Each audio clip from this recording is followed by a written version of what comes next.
So let me rewind a little bit. What I'm about to tell you, you're probably going to trip out. I used to be a heroin addict. I'm sorry, what? I used to shoot heroin into my veins with a needle. Get out of here, man.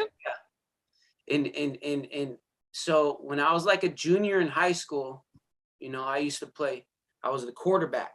I was the point guard in basketball, second base in baseball, golf, bro, everything. And I started hanging out with the wrong crowd, going down the wrong path, you know, smoking weed and drinking and partying. And it led very quickly to real hard drugs. And I found myself a heroin addict at the age of 17 years old, man, shooting heroin into my arm at 17, man. What made you, okay, partying, you're extremely popular. I'm sure you're the point guard of your high school, you're the quarterback, you're playing baseball, you're doing everything. You're extremely popular, you're extremely athletic. You got friends out the ass. Please excuse me. I still have a pouty mouth. God, Lord, you ain't taking from me yet. Why haven't you? It's all right, man. It's fine. It's all good. I understand why you were so much in the mix. I swear to goodness, that does surprise me. I'm gonna tell you that much, because when you first started out, you was telling me about how your father is. You was telling me, in comparison to you and your drive, you can't even hold a candle to your dad. Yeah. Because of how he goes hard in the paint. So I automatically assumed and charged that to me, because, you know, I ain't have a father in my life when I came up. So when I see somebody who has a dad that makes sure that, bro, you're going to go outside, you're going to cut this grass, you're going to trim the bushes, and you're going to chop some wood and all this other stuff, I'm thinking, man, that's a damn good upbringing right there. Like, now I see why you are the man you are. But what you just now said, that right there, threw me for a loop, like you knew it would. And I kind of understand. I kind of understand, not the heroin part. Damn that. Because you went from weed to heroin. That's from the nicest to the worst. Bro, it's the worst, man. That's the worst. People can't kick heroin, bro. You know, a lot of people go their whole life and they never kick that drug. They do it, they're addicted their whole life. And I was this close to being that person, man, forever. Wow. But I had an amazing upbringing. I had both of my parents. Bless them. Lived in really nice houses because my dad built the houses. But I don't know if it's I had too much freedom, or I really don't know what it was. But I remember smoking weed for the first time, and I took that first hit. I remember that first hit of weed that I took, and it got me really high, and I really liked it. I liked it a lot. And from that moment on, I chased that high, man. I chased it. And that first hit of weed, it ruined my whole life, man, because I chased that high. I didn't care about basketball, screw football, screw my friends, screw all these people. I'm chasing this high, man.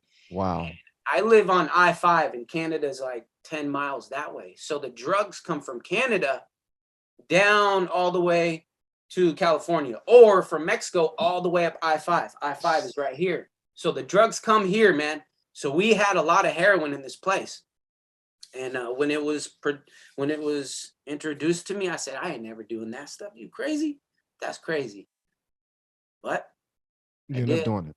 Ended up doing it, man. And it ruined my whole life, man. It ruined my whole life. It ruined everything. So when was the turnaround? Like what?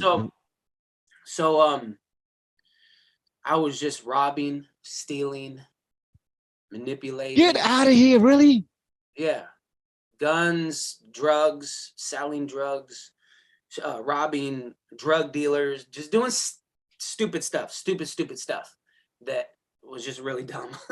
And, well, I will say, I'm gonna let you finish, but I will say, if you're watching this right now and you're thinking about going into a life of crime and you want to rob people, the people I will suggest you rob are the criminals. Like, don't rob citizens. Don't, like, if you're in that world, if you're in the dark world playing the dark game, only play with the people in the dark world. I mean, because that's when they say don't snitch and all that other stuff. They're just talking about that circle, that dark circle. If you're in that circle, hey, that's that ecosystem.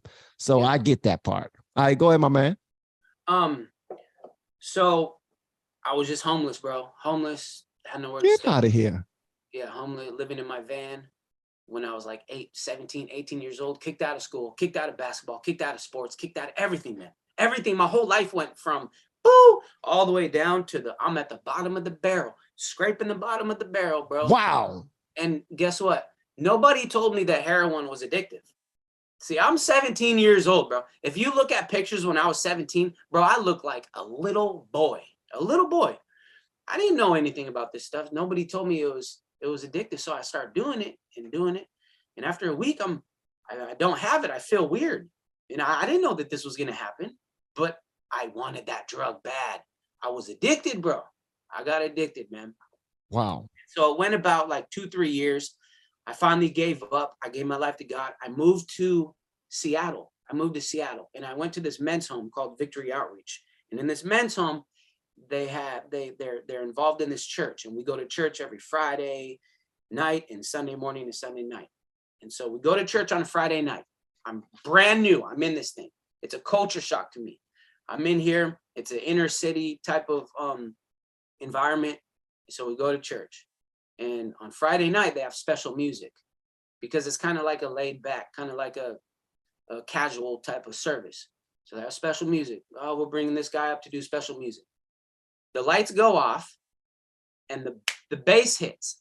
Boom, boom, boom. I'm like, what the heck is going on here?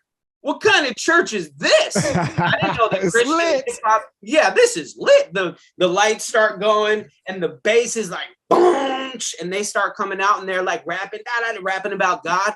And I saw that. I didn't know Christian hip hop existed. So that blew me out the water. I saw that and I said, okay, that's what I want to do. That's what I'm going to do right there. And so that's what I did, man. Wow. Whoa. That's something, man. You know what? All of that was every single thing in your life was supposed to happen exactly how it did, bro. Facts, bro. Wow, look at God, man. There's a lot of things that I wish I didn't do. Like there's some drugs I wish I didn't do. You know what I'm saying? And there's some things I'm not proud of. But God used all that stuff. God takes a bad thing and he turns it into a good thing. Yeah. And I don't know how he does that. But in my life, I could testify that so many times he's taken horrible situations and taking them and turning them into something beautiful. Wow. And so I just got to give God all the praise, man. And I shouldn't even be here. A lot of my friends are dead in prison, and I shouldn't be here. So I just got to give God thanks, man. Wow, man. You know what? See, that's what I'm talking about right there. See, I had, wow, man. See, when we very first started talking, I'm a little upset with you right now, and I'm going to tell you why.